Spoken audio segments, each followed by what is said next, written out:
Track 9, Room 4. The room is rectangular and quite spacious, displaying both 2- and 3-dimensional works. The wall on the right is green and shows works from the early work series, including 2 cows, created in 1997. At the center of a grassy area, the image features a cow that contains the shape of another cow, resembling a characteristic spot on its coat. This creates an image within an image. Muniz employs a conceptual and playful approach. The work does not rely on exotic materials, but instead engages viewers with a play of representation and optical illusion, prompting them to question what they see. In the center of the room are 6 sculptures. 5 belong to the Reliquary series, which marks the beginning of the artist's career and reveals Vic's sculptural, object-based side. The series demonstrates his ability to lightly question conventions of art, representation, and perception through humor, irony, and provocation. The works in the series engage with the notions of objects and meaning, proposing reflections on mass production, repetition, the values that culture assigns to objects, and the relationship of human beings to memory, consumption, and symbolic identity. The objects seem familiar, but their function is transformed or subverted. One of them is called Bulletproof Box, 2010 to 2026, a square cardboard box with spent revolver bullets embedded in every side. Another is Classic Concretism, 2025, made up of 8 pieces resembling construction blocks, crafted from marble in various colors.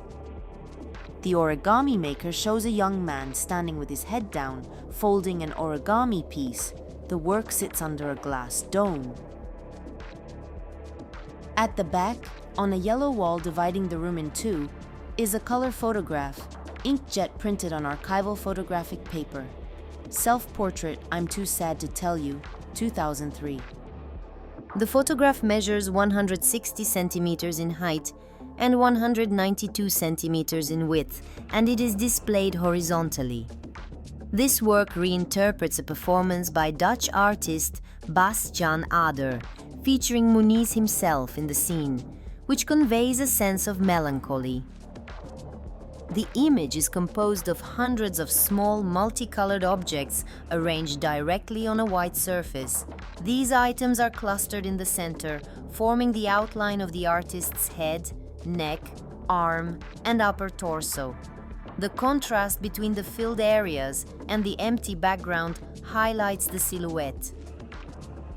Among the assembled elements, one can find toys, miniature characters, plastic letters, pencils, game pieces, tools, and packaging, all in vibrant shades of red, yellow, blue, pink, green, and purple.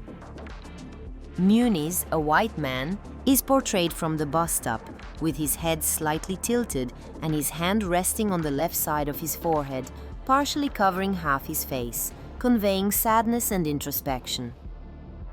He has a broad forehead and his right eye is closed, giving him a contracted expression with visibly furrowed brows. His prominent nose and closed lips further reinforce the contained sentiment in the portrait. On the orange wall to the left are a few more works from the early work series, including Future Diptych, which shows a pair of scissors cutting a white sheet of paper in half. The scissors point upward and have already cut nearly halfway through the paper. Continuing to the right is Principia, 1997 to 2002. On a pedestal sits a wooden box with a crank and 2 binocular-like eyepieces, one on each side, allowing 2 people to look at the same time. One side has steps for reaching the eyepiece. In this work, Muniz investigates the status of truth associated with the photographic image by appropriating scientific validation devices.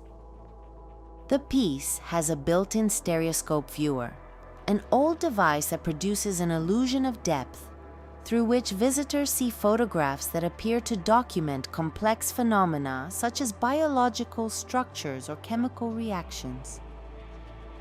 A closer look, however, reveals the mundane nature of its components. For instance, what looks like a sophisticated organic compound is actually a potato pierced with toothpicks. On the same wall is the panel Individuals, composed of 52 images. Muniz sculpted these figures using a single block of modeling clay. Each one was photographed as soon as it was finished and then destroyed. The same material was then used to make the next piece, establishing a continuous cycle of sculpting, recording, and destruction.